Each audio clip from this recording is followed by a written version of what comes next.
जदि आपण माने गोड़े गोड़छंती कि बसुंट कि आपण घरे परिवार सांग साथी कौन लोक मैंने कि सांग मैंने गोड़े गोड़छंती बसुंट तेबे भिडियोटी को निहाती देखु कारण आपण मैंने जानते जिते भी आम गोड़े गोड़छंती बसु कि गोड़ हलाऊ यह नहीं गुरुजन मैंने आमको बारण करती किंतु यह पछरे कौन रही असल कारण मुझे आपन को साइंटिफिक वे एकदम बुझेबी। नमस्कार फ्रेंड्स, ओडिया फिटनेस गोटे नुआ और जबरदस्त वीडियो को आपन को स्वागत करछि।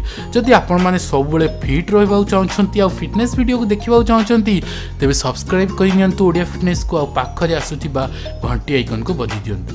तबे प्रथमे गोड़े गोड़छंती बसिबा द्वारा यह को अनेक आरामदायक बोली भाबिथांती किंतु आपण माने जदि जानि नथिबे यह द्वारा अनेक शारीरिक समस्या मध्ये देखा जिवो। तेबे चिकित्सक मानक मत अनुसार आपण जितेबाला अधिक समय धरी जंघ उपरे रखी गोड़ रखू बसंती सेतेबाला आपणकर मांसपेशी स्थाणु भली होई रही जाय।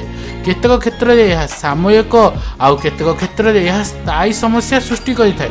दीर्घ समय धरी गोड़ उपरे गोड़ रखी बसिले नर्व पल्स उपजी थाए, नाड़ी गति मंथर हो जाए। एभली परिस्थिति उपजे जे आपण निजर गोड़ उठाई ठिया होई चलवाक असमर्थ हो पड़ती। खाली सेतिक नुहे एभली स्थिति में बसिले आपणक रक्तचाप वृद्धि पाउ थाए कारण आपणकर रक्त संचलन उपर यार प्रभाव पड़ी थाए एवं यही समस्या दीर्घ समय धरी होता है। दीर्घ समय धरी आपन जदि गोड़ उपरे गोड़ रखी बसिबे शिर आंटु गंठी बिंधा आदि समस्या आस्ते आस्ते देखा जिवो। यह सह शरीर को अजथारे जंत्रणा पहुंची थाए।